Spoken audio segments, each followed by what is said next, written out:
Ceci est un livre audio autogénéré par Google. Prologue. Rarement, une élection présidentielle aura fait couler autant d'encre, suscité autant de réactions controversées au sein même de la classe dominante. Panélistes, journalistes, analystes à la solde ont porté jugement et cherché à comprendre le mystère Donald Trump qui pourtant n'en était pas un. Ce n'est qu'après l'élection qu'ils l'auront compris. Donald Trump a été choisi et poussé sur le devant de la scène politique pour ce qu'il était et pour accomplir ce qu'il fait. Ceci ne réglera en rien le pétrin dans lequel l'Amérique s'empêtre, mais les plutocrates espèrent futilement inverser le cours de l'histoire. L'Amérique des riches, en crise économique et sociale profonde, a conscrit cet homme d'affaires et son équipe de réactionnaires qu'elle espère en mesure d'inverser le mouvement descendant de l'impérialisme décadent. Rien n'y fera pourtant. On n'arrête pas un train qui déraille, on l'évite ou on le pousse au fond du ravin pour qu'il y trouve sa fin. Dans les pages qui vont suivre, nous allons démontrer que les élections démocratiques bourgeoises, peu importe qu'elles soient orchestrées et manipulées discrètement ou ostensiblement, sont anti-ouvrières et ne visent qu'à sauvegarder l'État-providence pour les riches. Elles ne visent qu'à désarmer et compromettre la classe prolétarienne et l'inciter à remettre son sort entre les mains de l'État fétiche, l'état-major central du grand capital. La pseudo-démocratie des riches est un leurre pour distraire la classe prolétarienne de sa mission historique. Le mythe de l'État profond, présenté comme une déformation de l'État bourgeois qu'il suffirait de contrer et de réformer, ne vise qu'à masquer l'hégémonie de classe du grand capital sur l'État fétiche, son conseil exécutif. Nous ne croyons pas à l'existence d'un groupe de conspirateurs qui manipulerait l'État de droit bourgeois, à l'encontre des mandataires désignés par le grand capital à travers le traditionnel processus électoral. La collusion et l'opposition entre alliés et concurrents font partie des pratiques du mode de production capitaliste et ne pourront être éradiquées sans l'élimination de ce dernier. Les ouvriers américains qui ont été protégés de la contamination politique gauchiste ont conservé de saines réactions face au tout à l'État bourgeois fétiche, et ils se sont spontanément appropriés des slogans comme « Moins de gouvernance c'est sain, encore moins c'est très bien ». Ce qui les a amenés, voyant l'inanité des tentatives de conquête électoraliste de l'appareil étatique capitaliste, à rejeter toute participation aux mascarades électorales municipales, étatiques ou fédérales. Le prolétariat européen, contaminé par les idées de la gauche et de la droite réformiste, tarde à rejeter le cirque électoraliste capitaliste. L'inanité de ces futiles exercices pseudo-démocratiques leur apprendra peu à peu. Récemment, le prolétariat français a fait un grand bond en avant dans cette direction. Dans tout mode de production, le pouvoir fondamental réside dans l'instance économique. La classe sociale qui possède et contrôle les moyens de production, de commercialisation et de communication possède et contrôle le pouvoir économique, le pouvoir politique, médiatique, juridique, diplomatique, militaire et enfin idéologique. C'est pour avoir oublié, ou nié, cette vérité que la gauche qui s'est prétendue ouvrière et prolétarienne s'est compromise, puis a intégré l'appareil d'État fétiche pour enfin disparaître dans les méandres de l'appareil bureaucratique. Pas davantage que la sphère politique, l'État bourgeois n'est l'alpha ni l'oméga du pouvoir bourgeois, qui repose essentiellement sur la propriété privée des moyens de production, de commercialisation et de communication, en fait sur le pouvoir exclusif de s'approprier la plus-value. Les bobos qui tentent de mobiliser le prolétariat, afin de l'amener à voter en faveur de tel ou tel parti électoraliste, s'acquittent ainsi de leur engagement en faveur de la prolongation du pouvoir politique bourgeois reposant sur le pouvoir économique capitaliste. Sans contrôle du pouvoir économique, la conquête démocratique du pouvoir étatique est utopique. Il faut d'abord instituer la démocratie économique. Le pouvoir ouvrier sur les moyens de production, de commercialisation et de communication. Si l'on souhaite imposer la démocratie politique prolétarienne, la dictature du prolétariat pour un temps de transition nécessaire, celle de la classe prolétarienne, non pas celle d'un parti. La propriété de la force de travail salariée. Ainsi, sous le mode de production capitaliste, la classe bourgeoise est propriétaire des moyens de production, de commercialisation et de communication, excepté la force de travail qui appartient à chaque salarié qui n'a d'autre choix cependant que de vendre son bien, son temps de travail, au capitaliste ou à l'État fétiche des riches. De ce postulat découle que la classe capitaliste possède et contrôle tout le pouvoir social dans les instances économiques, politiques, médiatiques et idéologiques, sauf cette parcelle de pouvoir économique, politique, médiatique et idéologique attachée à la propriété individuelle de la force de travail. Le salarié peut en disposer et refuser de l'aliéner, dans les strictes limites cependant de la dictature imposée par la classe hégémonique sur l'ensemble des activités de la société, même quand cette dictature prend le nom de démocratie. À celui qui refuse les règles de cette dictature du capital sur l'ensemble de la vie économique, sociale et sur le travail, il ne reste que la marginalité ou la clandestinité. Ainsi, depuis des années, les médias à la solde dissimulent la multiplication des déshérités dans les milieux urbanisés, présentent les milieux mafieux comme un épiphénomène d'altérité, ne rendent plus compte des grèves ouvrières et la bureaucratie syndicale, la cinquième colonne des riches dans le mouvement ouvrier, fait tout ce qu'elle peut pour saboter les luttes grévistes. Enfin, quand tout cela ne suffit pas, le législateur, le juge et la police sont appelés en renfort et le plein poids de la loi bourgeoise s'abat sur le prolétariat en lutte et alors le droit de grève est réglementé, encadré, euthanasié. Ce faisant, le prolétariat voit s'étioler le seul pouvoir social qu'il possède, soit refuser de travailler et de produire du surtravail et de la plus-value. En lieu et place la classe bourgeoise et ses employés petits bourgeois politiciens, de l'industrie de l'ONG et de l'aristocratie syndicale proposent aux prolétaires d'exprimer leur colère dans des manifestations bidons, de signer des pétitions bonbons, et de voter pour l'un ou l'autre des bouffons que la machine démocratique des riches leur propose via l'industrie du cirque électoral. La misère populaire s'aggravant, les organisations politiques traditionnelles, celles de l'alternance gauche-droite, qui depuis longtemps ne constituent plus une alternative, sont de plus en plus déconsidérées au point de devoir céder leur place à une force que les oligarques en place qualifient de populistes ou d'extrémistes suprémacistes, comme hier ils les qualifiaient de fascistes. Ce phénomène largement répandu, Trump et le Tea Party aux États-Unis, Le Pen en France, Geert Wilders et le PVV aux Pays-Bas, MSI en Italie, etc., est la manifestation d'une modification de la domination qu'exerce la grande bourgeoisie dans son alliance de classe traditionnelle avec la petite bourgeoisie. Alliance qu'organise Cahincha le système d'État dit démocratique puisqu'elle est une condition de son existence sous cette forme qui a l'avantage de faire croire que l'État est l'exécuteur de la volonté populaire. Tom Thomas formule ainsi cette problématique. La crise économique génère rapidement sous nos yeux une crise politique. Crise relative à l'État donc, qui ne peut plus, comme le peuple croit généralement que c'est son rôle, assurer la croissance, l'emploi, le niveau de vie, la santé, bref le progrès dans le bien-être général. Les partis traditionnels dits de droite ou de gauche qui se succèdent régulièrement au gouvernement, et plus généralement les élites politico-médiatiques et patronales, sont déconsidérés chaque jour davantage. Les membres de cette bourgeoisie dirigeante constatent eux-mêmes que les extrêmes se renforcent. Une enquête du Crédit Suisse montre le lien mécanique entre taux de chômage et vote pour les partis extrémistes, que ces élites stigmatisent comme populistes.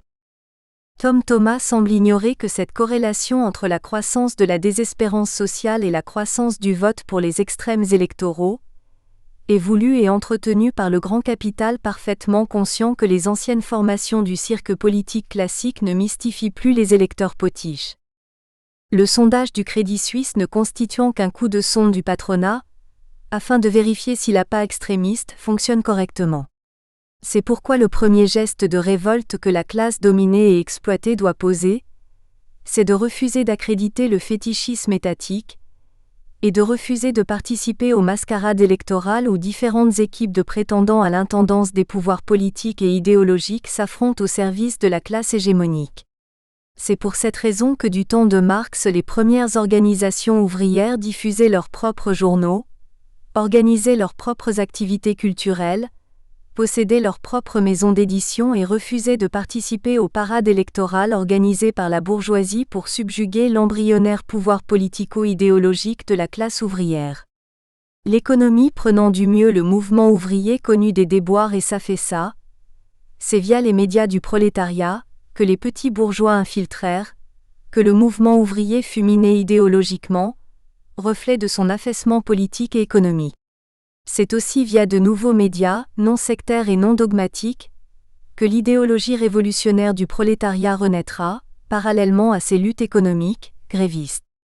Les prolétaires révolutionnaires croient que la bonne façon d'user de leur pouvoir politique et idéologique, à l'intérieur de la société capitaliste sous dictature démocratique bourgeoise, c'est de refuser de cautionner ces comédies électorales, ces parodies de démocratie populaire, sauf pour les dénoncer et en démontrer l'inanité.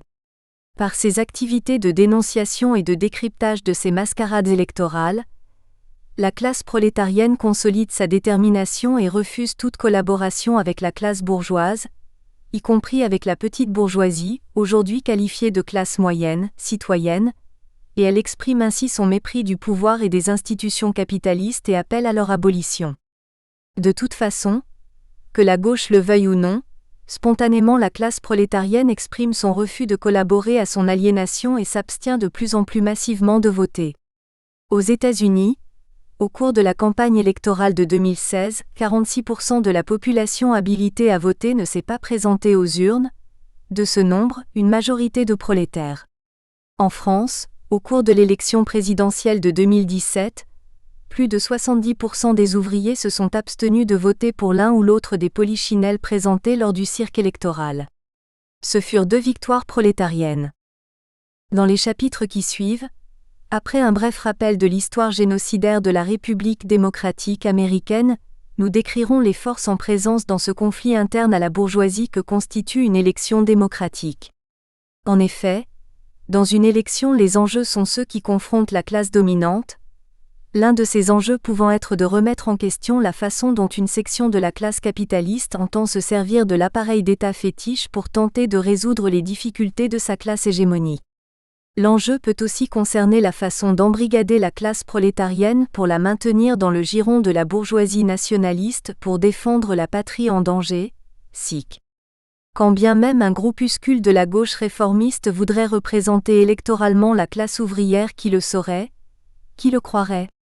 Pire, le prolétariat lui-même se moquerait de ces prétentieux gauchistes qui ne savent pas qu'un programme social progressiste est impossible sous le mode de production capitaliste en faillite, où les privilèges conquis sont sans cesse remis sur le tapis.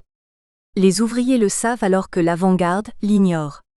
Dans les quelques pays occidentaux où de tels programmes ont été implantés au cours des 30 années de prospérité, 1945 à 1975, ces soi-disant acquis sociaux sont remis en jeu.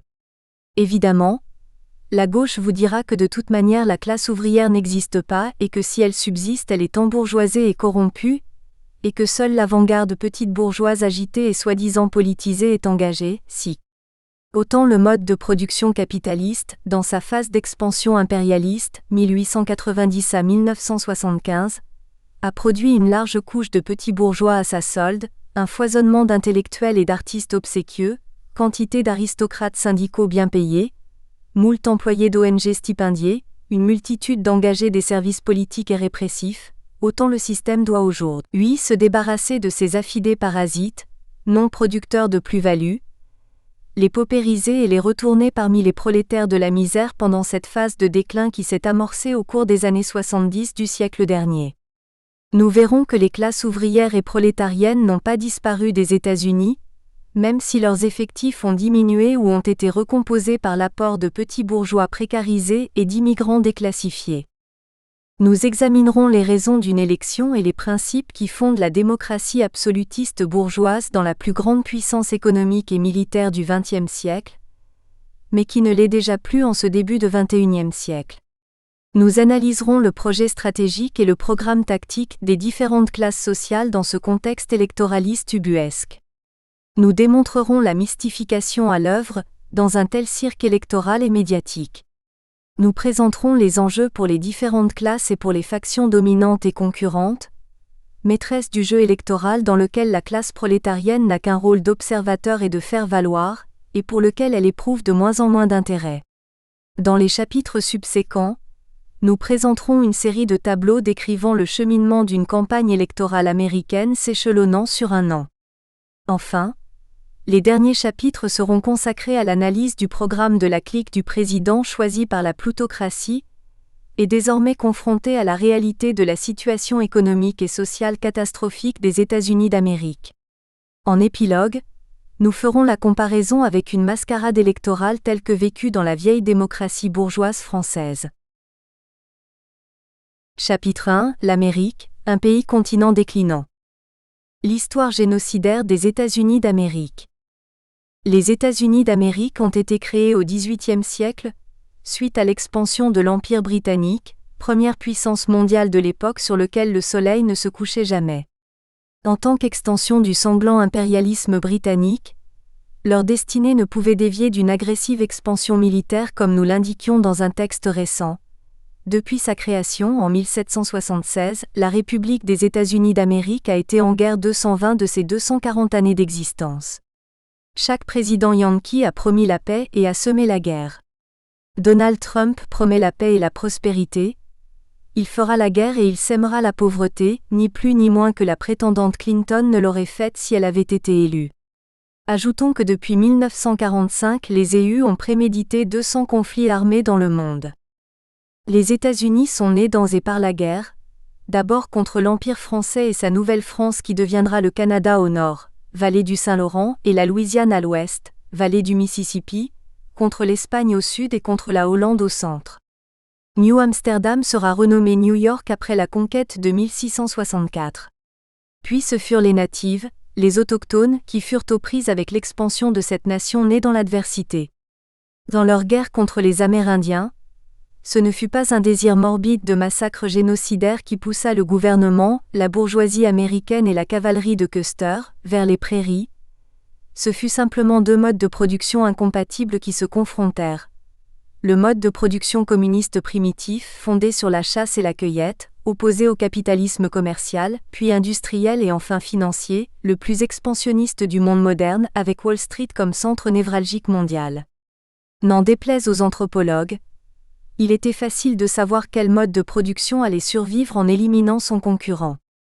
Les États-Unis furent poussés inexorablement contre la France, dont ils acquirent la Louisiane en 1803, contre le Canada, guerre de 1812, contre les restes de l'Empire espagnol, Floride, 1819, contre le Mexique, 1845 à 1853, puis deux factions du capital se tournèrent l'une contre l'autre, la Confédération des États libres et esclavagistes du Sud contre Union fédéraliste des États capitalistes du Nord, 1861 à 1865.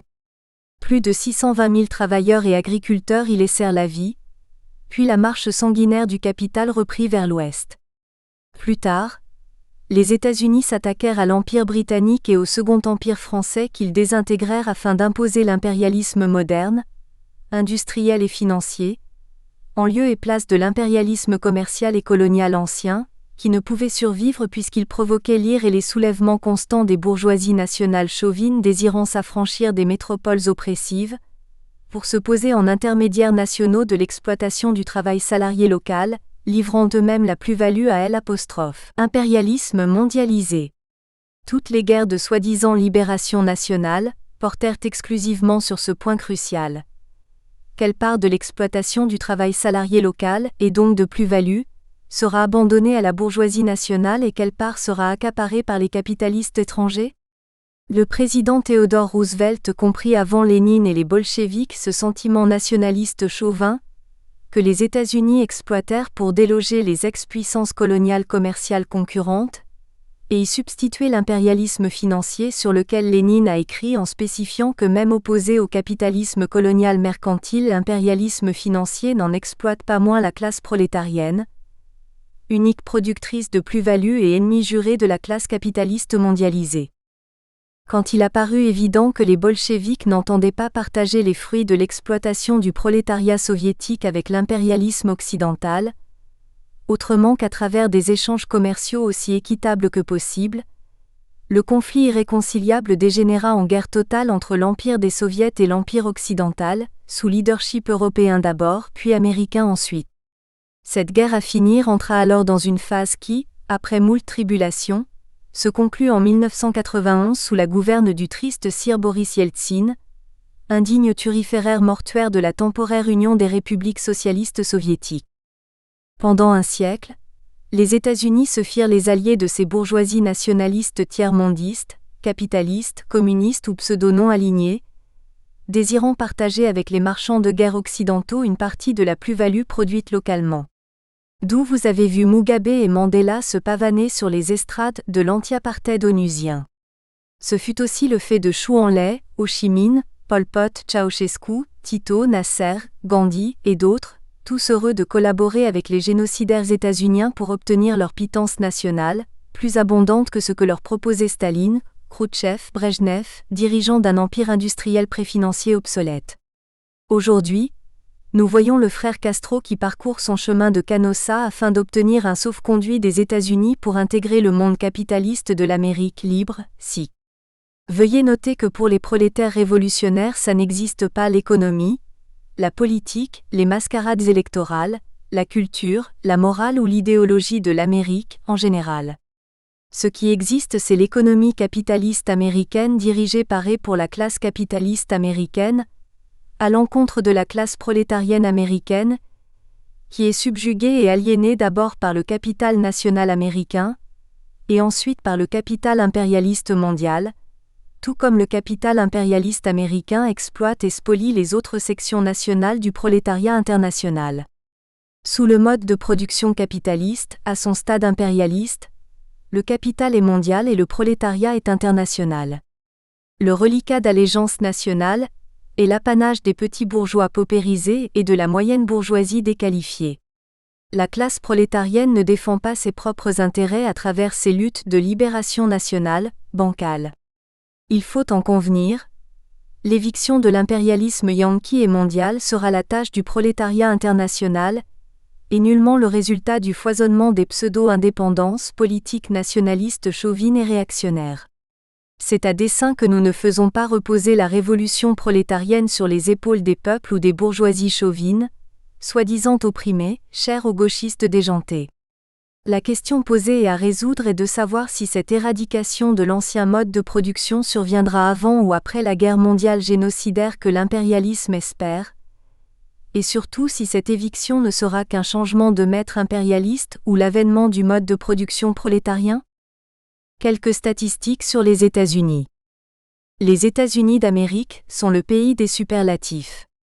Les États-Unis sont le 4e pays en étendue, 9 631 417 km², derrière la Russie, le Canada et la Chine.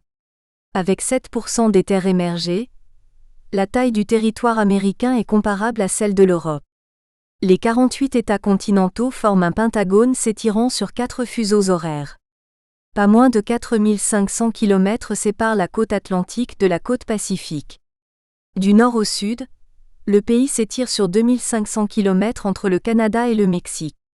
Les États-Unis possèdent 12 034 km de frontières terrestres, 8 893 km avec le Canada et 3 141 km avec le Mexique. La longueur totale des côtes américaines est de 19 924 km. Avec 325 millions d'habitants, les États-Unis d'Amérique sont au 3e rang. Nous espérons que vous avez apprécié cet aperçu. Pour continuer à écouter ce livre audio sur Google Play Livres, utilisez le lien dans la description de la vidéo.